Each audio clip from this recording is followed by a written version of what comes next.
Many years ago, your height was the fifth part of 1 millimeter, which was the diameter of your egg cell. You will see in heaven the height of the human glorified body may vary from infinitely small to immense. Haven't you guessed the instinct of future glory in a child's joy who gets on stilts to feel taller?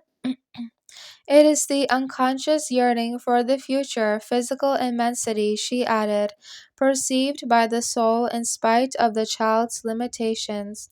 It's good for you to consider that your organism will be capable of growing enormously in heaven or making itself very small without any need of stilts or compressors. You'll do it by your own power as a blessed. By the way, she added, let me briefly relate another adventure with my angel, because time is running out. He took me at a fantastic speed through the infinite surreal space. He made me feel a most enjoyable vertigo from the speed of the glory until we arrived near an enormous star. Would you like to lovingly compenetrate the star? The angel asked me. Well, I think not, I responded in fear. Perhaps it would be better to contemplate it from afar. Come on, away with fear, he insisted. You are glorified. Fire cannot burn you. Nothing can hurt you, but only cause you incredible joy. Have courage. I was quick to ask our Lord, continued tenderly loved, with whom I am always united by essential glory. But he only pleasantly smiled and did not answer. Certainly, I felt very secure with the absolute certainty of glorification. In spite of that, my little glory and my feminine fears hindered me from taking a risk. The surface explosions of the star were terrible. They kept increasing as if the immense ball of fire was ready to explode. Lord, I said, don't smile and answer me. The angel, he said, answered for me.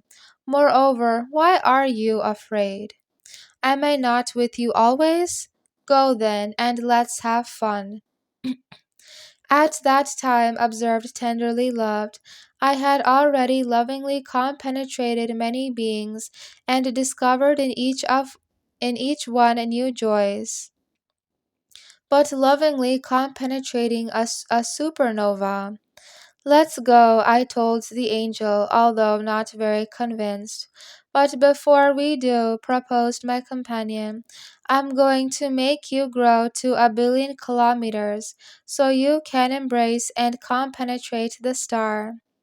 It seemed absurd to me, as it does to you, she clarified, that my stature could grow to 1 billion kilometers. It was clear that with my little power as an inferior blessed, that I was incapable of increasing my size so immensely on my own. But the angel compensated my deficiency. As you will see in heaven, we, the blessed, share our gifts and powers, which God has given us.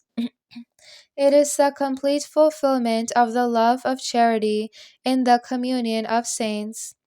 I don't know what my angel did, said tenderly loved, but I immediately became immense. My body had grown, as my companion affirmed, to a little more than 1 billion kilometers in stature. However, I believe that my fantastic body, which had become transparent, remained proportional. Forward, the angel ordered me, while he spiritually encircled me, overflowing with joy. And we lunged toward the incandescent flames of the star. It was marvelous. I felt their intense heat, trillions and trillions of degrees centigrade. Far from burning me, the flames caressed me and produced a delight which I had not yet known. As a mortal, I enjoyed an encounter with heat, but only a tepid temperature, because my mortal body couldn't endure anything greater. But in those moments, I enjoyed most elevated temperatures.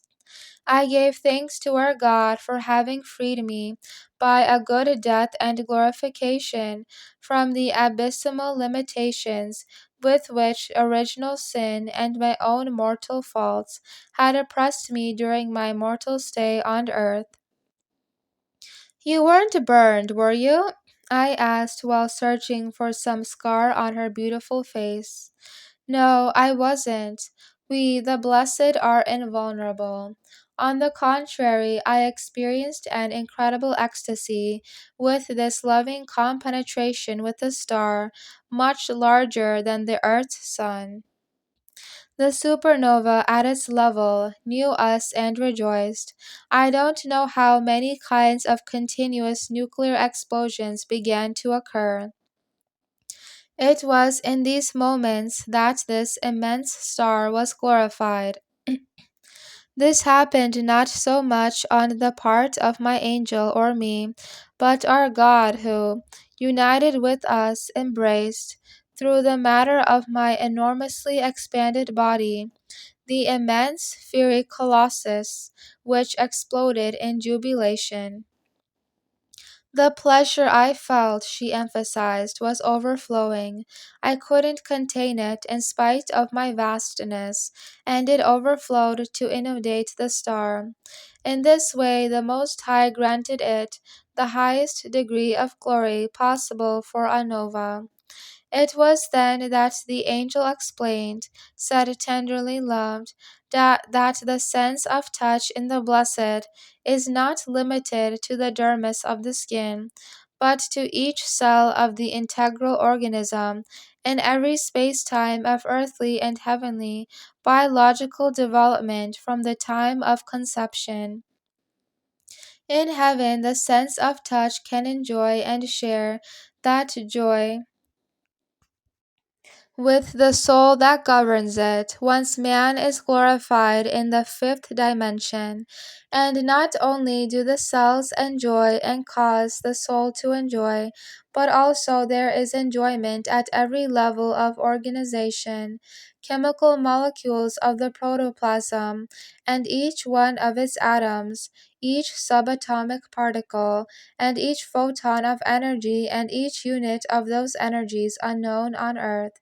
The angel also explained to me that in this most extensive compenetration with the star, the Creator permitted that my whole being be in rapture, spirit, brain, organs, tissues, cells, even each unit of intra energy of my gigantic organism. Immediately afterwards, the angel reduced me to my normal size as an adolescent, and placed me in the respective space time of my earthly existence, which I utilized in that fabulous experience. I'm sorry I couldn't share this stupendous adventure with you. Why? For sure, you will share this heavenly experience, just as you will invite me to share yours. But how? Your adventures have already happened. You are telling me about them. What a bad memory you have. The notions of past, present, and future do not apply in heaven. Already you forgot the fifth dimension or created eternity.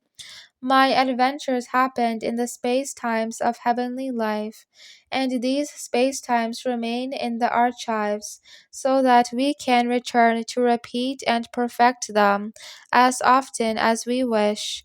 Fantastic! You could never imagine the intensity and quantity of these most powerful radiations, capable of volatilizing any mortal, however well protected, which caressed me in this loving compenetration, which lasted an emotional equivalent of nearly 100 years.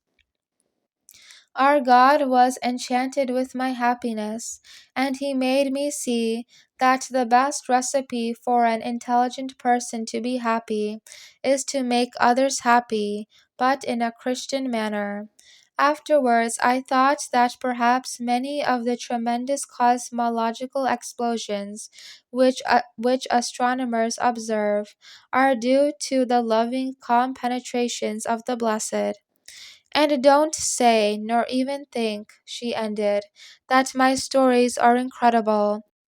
Because after what you have experienced in this encounter, I hope you open your spirit to ideas that transcend human knowledge.